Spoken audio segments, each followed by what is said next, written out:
And we'll start with you, Ralph.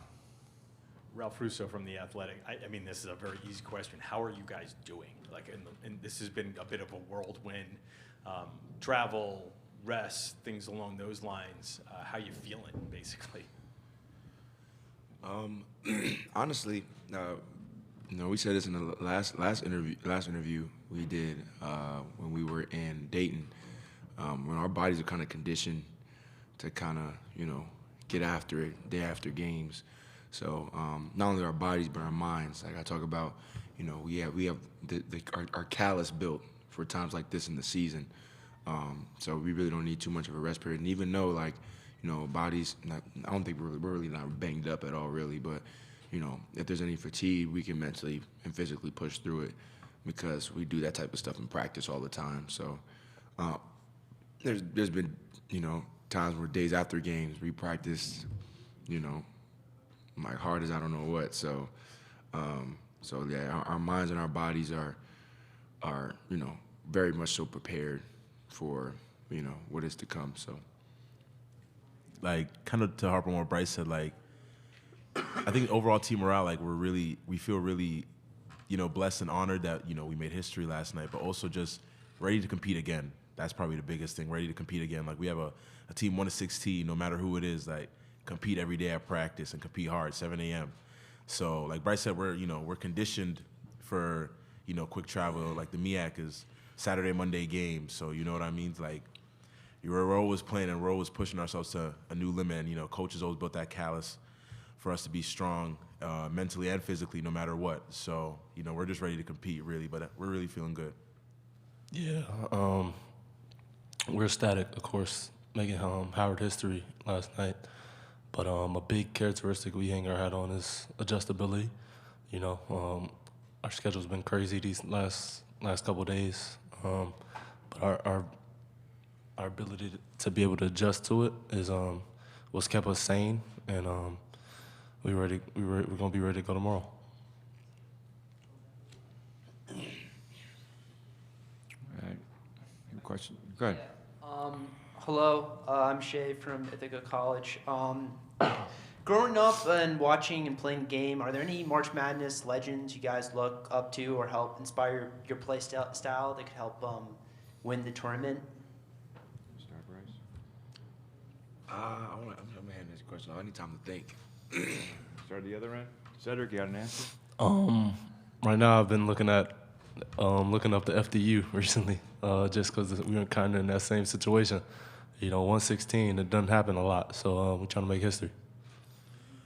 Kind of like I said in the last interview too, like one I remember is St. Peter's versus Purdue. I remember that game specifically, but just the run they had.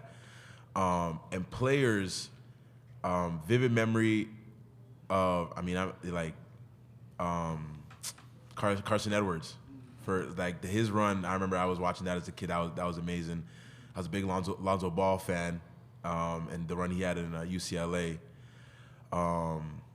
So yeah, those guys really, yeah. I'll probably go with the irony of it, but I'm gonna go with UMBC versus Virginia. I watched that game a little bit. I actually watched it before we played UMBC.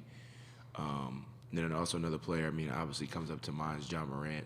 Not to say they were a 16th seed, but they were definitely the underdog coming into the game, and just the freedom and the looseness, but also the confidence that they play with.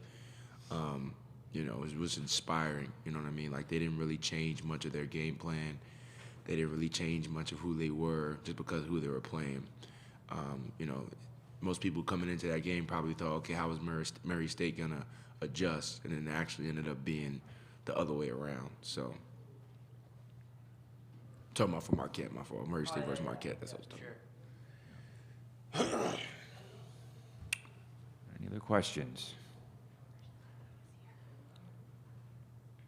I got another there you one. go. So final minutes. Congrats last night again in that UMBC game. What was the discussion with your coach, being a former Duke player, winning national championships? What was like the emotions like? What was thoughts and feelings, and how can you relate that to maybe tomorrow's game against Michigan? I'll answer that. The honest truth is, I'm just staying composed. You know, aside from my coach's extensive experience in the NCAA tournament, I've actually been in this position before. We played Kansas my sophomore year as a 16th seed in Des Moines, Iowa. And like one of the biggest things like coming into the game, looking at the older guys, was just how composed they were. Like, you know, we talk about, you know, the lights kind of being the distraction, like the, you know, understanding you play in an NCAA tournament when it's like, yeah, but it's still a basketball game. You know what I mean? And, you know, rather than, you know, shying away from the energy and the hypeness around the game, you should embrace it. You know what I mean? Embrace it. Understand that you are prepared for the moment. You know, that helps me a lot because, you know, I work my butt off. So I know that, you know, whatever the result is, I'm prepared for it. You don't have to. If you want to answer, go ahead. Oh, okay. Yeah, kind of like to like what Bryce said, like just being who we are. Like that's always what we preach about and what we echo in the locker room. Like Bryce said, it's a basketball game. We've been playing this game since we were kids. Obviously, the competitiveness and the level has obviously increased, but it's still playing the game that you love. And on the bright lights, like, you know, I mean, that's not a time to shy away, or you know what I mean. Like, what I always say to myself is like, don't let fear consume you, because I'm a big believer in God. Like, because fear is not from the Lord. So to go out there and attack everything with my whole heart and my whole energy, and knowing that I'm not out there alone. I have brothers 1 to 16 that are counting on me, that are relying on me, and I can count on them and rely on them when I'm down, or so on and so forth. So, yeah. Yeah, and, a big thing Coach has been preaching recently that stuck with me is just staying in the moment, staying in the present, you know, taking it all in. Like, we're on the biggest stage right now. What everybody keeps telling me is, like, a lot of people don't get to do this. We are the minority, you know? So just staying in the present, taking it in. And, yeah, on the court-wise, just, you know, just what O said, you know, playing to our standard. We have a standard that we uphold every day. So when stuff gets tough, like you talked about last couple minutes of the UMBC game, you know, we're built for it. We, just like Bryce said, hold our composure. We're taught to be composed in those type of situations and just play our brand of basketball. In the back there. First of all, congratulations, Luke Taylor, Full Court Network. Each of you guys, what has been your favorite thing, or probably your biggest memory so far this week? You want to start, Bryce? Just from this week, yeah, I'll probably just say like seeing the buzzer go off when we were in Dayton. Like the first person I looked at was my coach, because I know how much like that first NCAA tournament win really meant to him. You know, looking at my mom, looking at the crowd, and like seeing how proud everybody was. They was already proud regardless of the result, but like understanding that, you know, when we talk about what the standard is, the standard was no longer to make it to the NCAA tournament. The standard was, okay, now we got to win some games, right? And, you know, especially at this level, you know, some people would be like, oh, you know, like we were considered the underdog in that game, when as a team we strongly disbelieve that that was the case. So, you know, coming in to the game and winning it, you know, it was huge. It was huge, especially considering that was the first NCAA tournament win in Howard history. So, yeah, that's probably the most fondest moment. I still don't understand the, you know, magnitude of it yet, but I'm sure maybe 20, 30 years from now I will. I would say my favorite moment, like Bryce said, when the buzzer went off, but looking at the younger guys and seeing their joy and their happiness, like that gave me a lot of joy too. And like my family was there, my little brother and my little sister. So like seeing them, looking at them after the game, like I almost got a little emotional because they were watching me, and like I always try to be a role model towards them and towards the younger guys on our team. So like, you know, seeing it, my little sister she's turning 11, and she was like, "You're playing in March Madness." Like, when I'm 18, I'm gonna play in March Madness. I'm like, "Yes, you are." Like, that's what I hope you dream of. And my brother gave me the biggest hug, and he started crying. He was just like, he's like, you did it. Like all the stuff we've been through, everything that you went through, like all the ups and downs, tribulations, you know, injuries. I've had 5 concussions in the past 4 years. Like, and 2 last year that took away my season. Just kind of got emotional at the end of the game and just like embracing him, like, man, you did it. Like, and to see his joy and my family's joy, that was probably, and the younger guys, like, to give them experience that, like, I never had when I was younger, but to also give them this new experience that, you know, like Bryce said, 30, 40 years from now, like, they can go tell their kids about this and everything like that. Like, that meant the world to me, truly.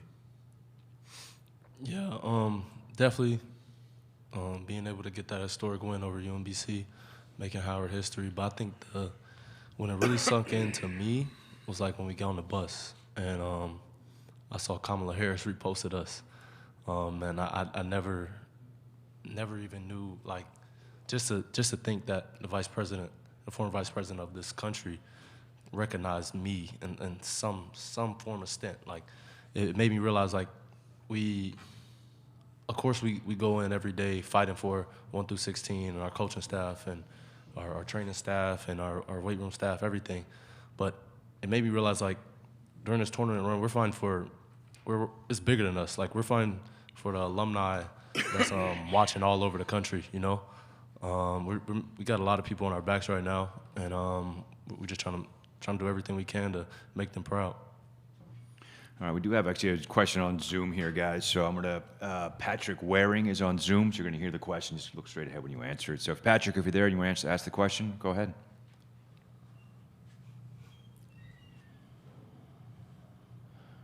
Maybe? Are we working back there?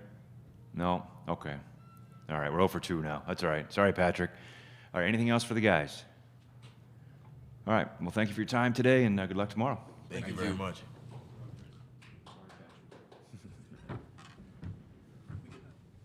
No, you can get them after you're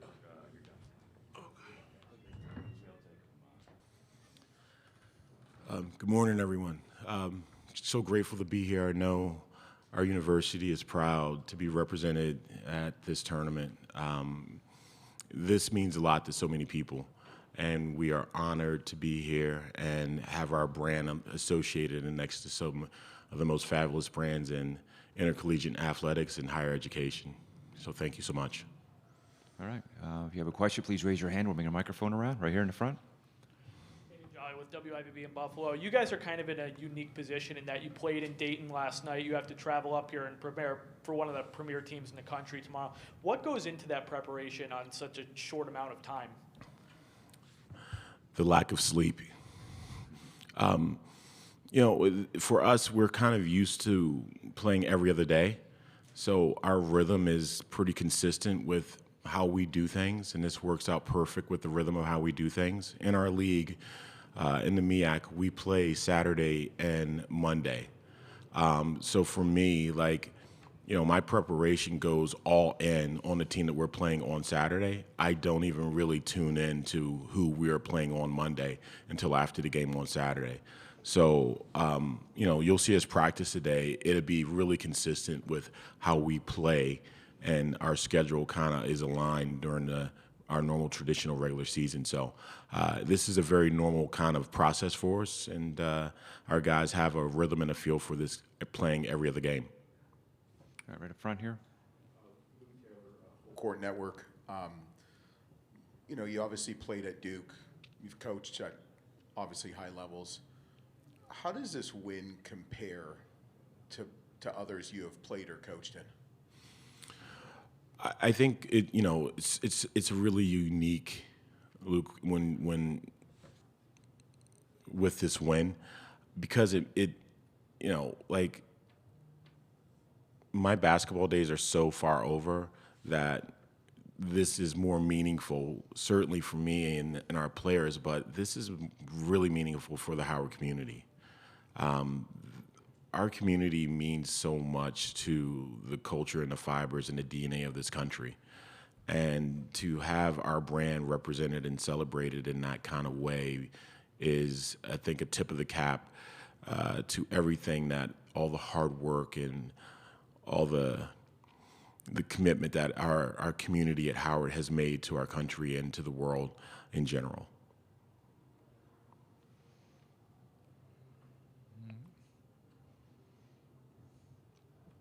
Up front here, another one? Sure.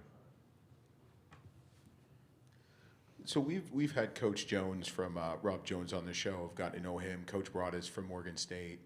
I guess what's the biggest misconception of MEAC basketball? It's a great question, and thank you for asking. MEAC basketball is excellent. We have some fabulous coaches in that league.